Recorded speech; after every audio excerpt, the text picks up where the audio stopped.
నేను మీ అందరికీ తెలుసు,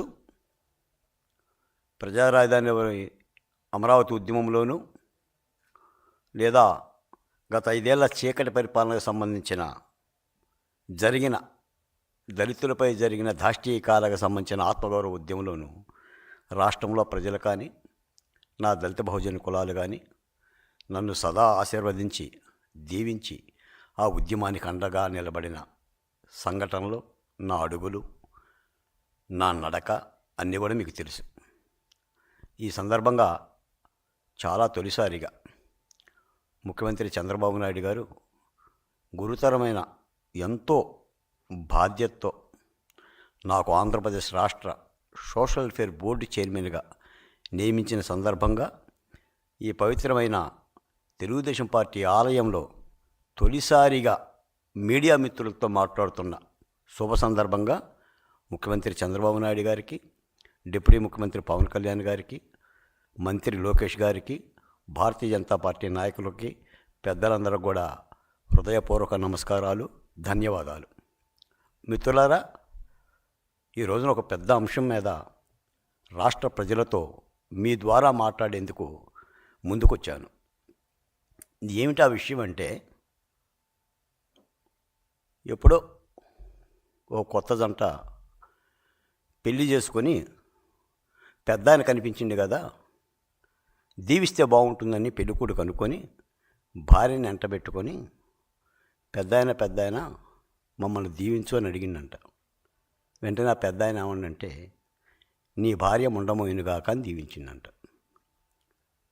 అంటే అమరావతి విషయంలో జగన్మోహన్ రెడ్డి గారి లీలలు కానీ, వైసీపీ సోషల్ మీడియా గోలలు కానీ ఎంత పచ్చి అబద్ధంగా ఉన్నాయంటే, ఎంత దుర్మార్గంగా ఉన్నాయంటే, లాగి కొట్టిన, లాగి తన్నిన, 2024 ఎన్నికల్లో రాష్ట్ర ప్రజలు ఎగిరెగిరి తన్నిన బుద్ధి మారలేదు. కించిత్తు ఆలోచన కూడా లేదు.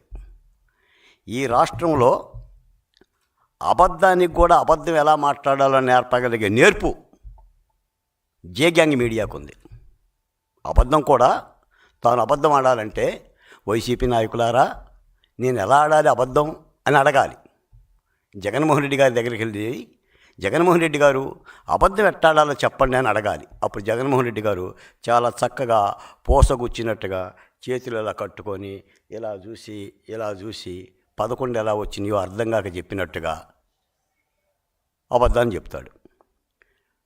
అమరావతి మీద కేంద్ర ప్రభుత్వం గెజిట్ నోటిఫికేషన్ ఇవ్వటానికి పార్లమెంటులో బిల్లు పెట్టాలని రాష్ట్ర క్యాబినెట్ ఆమోదించింది. దానిని కేంద్రానికి పంపింది.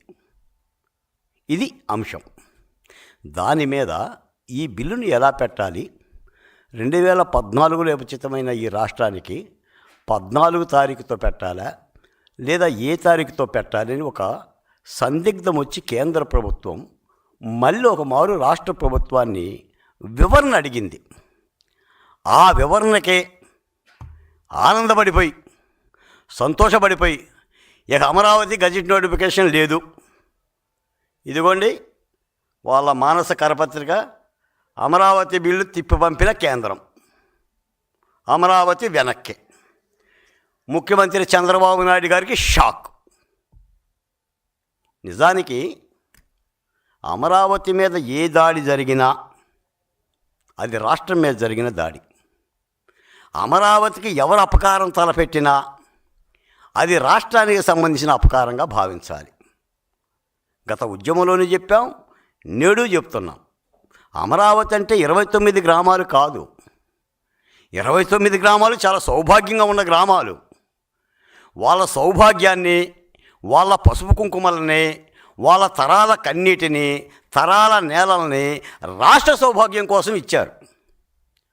ఈరోజు అమరావతి మీద ఏదన్నా బిల్లు పాస్ అవ్వలేదు అని అనుకోండి, రాష్ట్ర ప్రజలు బాధపడాలి. ఒక ముఖ్యమంత్రి చంద్రబాబు నాయుడు గారికే బాధ కాదు, రైతులు బాధపడాలి, రాష్ట్రంలో 3 ప్రాంతాలు బాధపడాలి. అంతే తప్ప ఆనందపడకూడదు. ఈ రాష్ట్రంలో అన్ని రాజకీయ పార్టీలు మేధావులు, సంఘాలు, సమస్త సామాజిక వర్గాలు అమరావతి ఉండాలని కోరుకున్నాయి. ఆ నిదానంతోనే 24 యుద్ధానికి వెళ్ళినాయి. సిద్ధం అనుకున్న వాళ్ళకి బుద్ధి చెప్పినాయి. మళ్ళీ ఇప్పుడు అమరావతి మీద ఏది జరిగినా జగన్ సోషల్ మీడియా విపరీతమైన దుష్ప్రచారం. ఆ బిల్లు పాస్ అవ్వకూడదని ఒక ఆనందం. ఈ రోజున ఒక్కసారి మీరు గతంలోకి వెళ్తే 2014 ఉమ్మడి ఆంధ్రప్రదేశ్ విభజన చట్టం ఏం చెప్తుంది? 10 సంవత్సరాల పాటు తెలంగాణ రాష్ట్రానికి, ఆంధ్రప్రదేశ్ రాష్ట్రానికి హైదరాబాద్ ఉమ్మడి రాజధాని. 10 ఏళ్ల తర్వాత హైదరాబాద్ అనే రాజధాని కేవలం తెలంగాణదే. ఇది విభజన చట్టంలో క్లాజ్ 5లో ఉన్న అంశం. అంతే తప్ప 10 ఏళ్ల వరకు ఆంధ్రప్రదేశ్ రాజధాని కట్టుకోకూడదని కాదు. 11వ సంవత్సరంలో కట్టుకోమని చెప్పాలి బిల్లులో. ఎప్పటికైనా కట్టాలని, ఏనాటికైనా పరిపాలనా కేంద్రం ఉండాలని నిలువ బట్టలతో వచ్చాం కాబట్టి బస్సుల్లో నిద్రపోయి ఆనాటి ముఖ్యమంత్రి చంద్రబాబు నాయుడు గారు చాలా సుదీర్ఘమైన ఆలోచనలు చేసి 1కి 10 సార్లు కసరత్తు చేసి ఒక మధ్యస్థ రాజధానిగా ఉండాలనని, ఇది కర్నూలు లాంటి గుడారాల రాజధాని కాకూడదని, వైసీపీ కాకులో వైసీపీ గద్దలో పడేస్తే కూలిపోకూడదని, ఈ దేశానికి ఈ రాష్ట్రానికి అక్షయ పాత్రగా ఉండాలని అమరావతిని నిర్ణయించారు. ఆ మేరకు పరిపాలన అక్కడి నుంచే కొనసాగుతుంది. నాటి చంద్రబాబు నాయుడు గారు 2 ఏళ్ల పరిపాలన, మాజీ ముఖ్యమంత్రి జగన్మోహన్ రెడ్డి గారు 5 ఏళ్ల పరిపాలన, నేటి కూటమి ప్రభుత్వం 1.5 ఏళ్ల పరిపాలన అమరావతి నుంచే జరుగుతుంది. నిజానికి ఏంటంటే విషయం, భారతదేశంలో 29 రాష్ట్రాల్లో ఏ రాష్ట్రానికి కేంద్ర ప్రభుత్వ గజెట్ నోటిఫికేషన్ లేదు. రాష్ట్ర రాజధానులు ఆయా రాష్ట్రాలకు సంబంధించిన అంశాలు. కేవలం ఆంధ్రప్రదేశ్ ఎందుకు అడుగుతుందంటే, ఈ ముదనష్టపు వైసీపీ గోల భరాయించలేక బొత్స సత్యనారాయణ లాంటి సీనియర్లు కూడా అడుగుతున్నారు, గజెట్ నోటిఫికేషన్ ఏది, రాజముద్ర ఏది, కేంద్రం ఆమోదించిందా? జగన్మోహన్ రెడ్డి గారు 3 రాజధానులు పెట్టి కోకట వేలతో అమరావతిని పెకలించాలని చెప్పేసానంటే కాపాడింది ఎవరో? అమరావతి ఉద్యమము మరియు న్యాయస్థానాలు. న్యాయస్థానాలు ఏ ప్రాతిపదికన కాపాడిని? చట్టాల ప్రాతిపదికనే కాపాడిని. శాసనసభ తీర్మానం ఉంది, శాసన మండలి తీర్మానం ఉంది, సిఆర్డిఏ చట్టం ఉంది, రైతులతో 19.4 ఒడంబడిక ఉంది. ఇన్ని చట్టాల ప్రకారంగానే రాజధాని నిర్మితమైంది. అంతే తప్ప చిత్తు కాగితాల మీద రాసుకున్న పత్రాలు కావు అవి,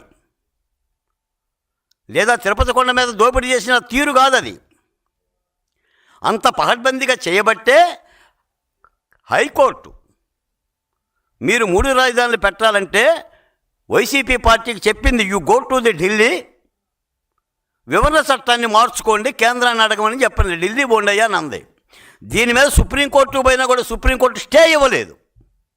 అయినా సరే ఒక గజెట్ నోటిఫికేషన్ ఉండాలని ఒక వాతావరణం ఆంధ్రప్రదేశ్లో ప్రత్యేకంగా ఉంది కాబట్టి, రాష్ట్రంలో ఏ రాజధానికి లేని సమస్య ఆంధ్రప్రదేశ్లో వైసీపీ పార్టీ జగన్మోహన్ రెడ్డి గారు సృష్టించాడు కాబట్టి, అమరావతి అంటేనే ఆయనకి ముందు వెనక తడిసిపోతుంది కాబట్టి ఆరోపణలు చేస్తున్నారు కాబట్టి ఒక గజెట్ నోటిఫికేషన్ కావాలని చంద్రబాబు నాయుడు గారు కోరారు.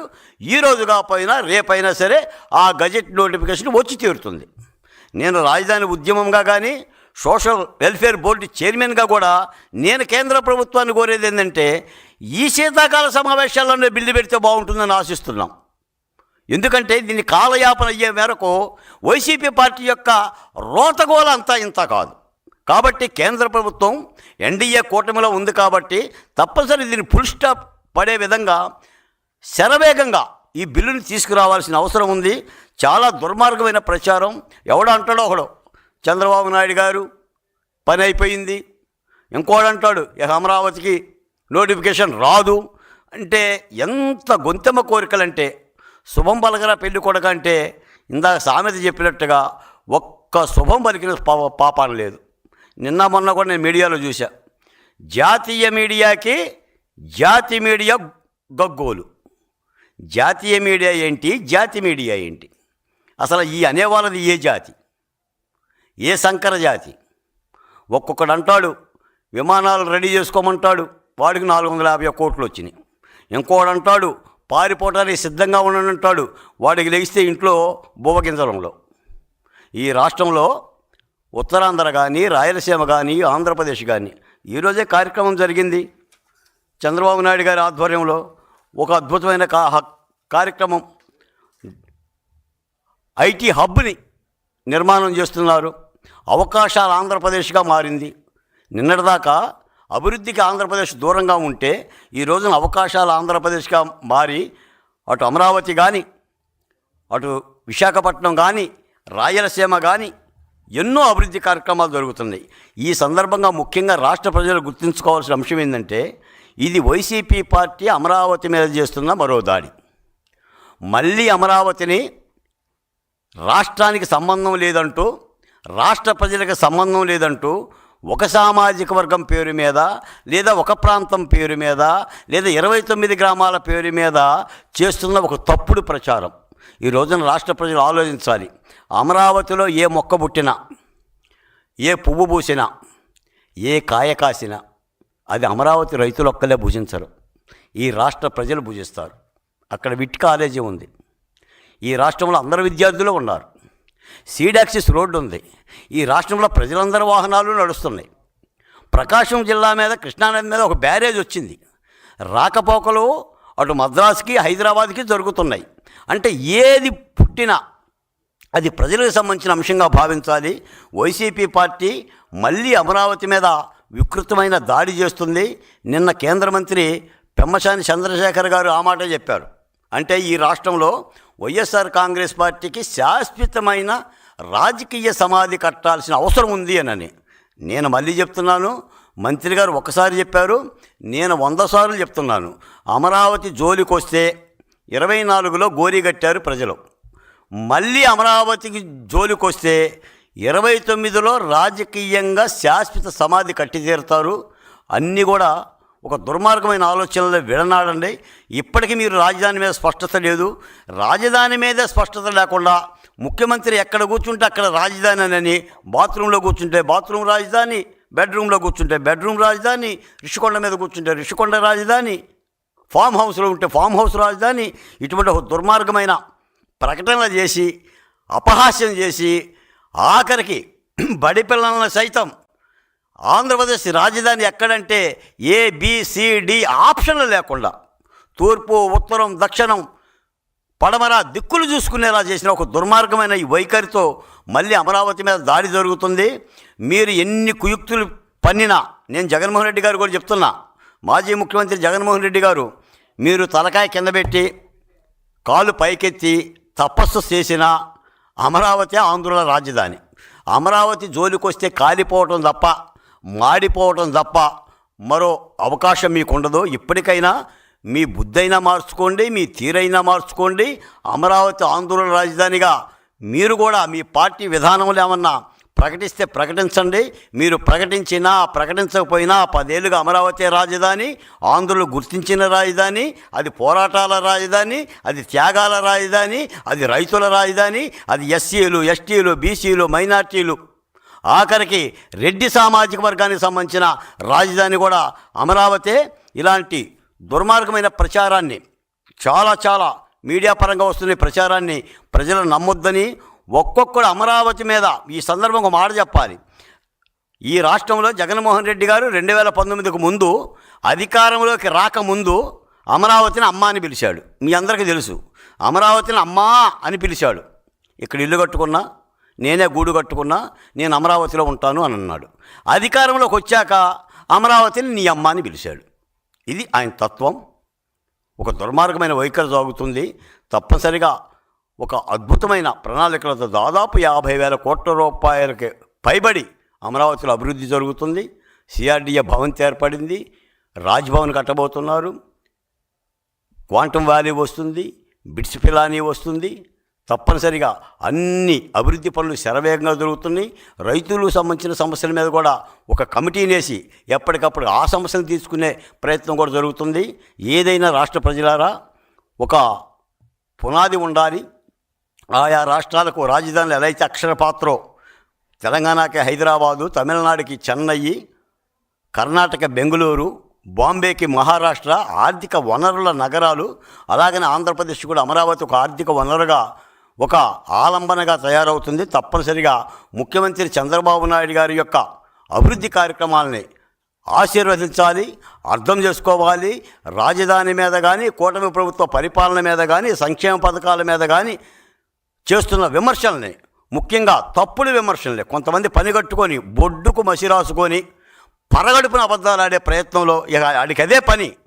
లెగవటమో ముఖం కడుక్కుంటాడో తెలియదు కానీ ఛాయ్ తాగటమో మీడియా ముందు కూర్చోవటం, చెప్పండి అని చెప్పేసి అని అంటాం.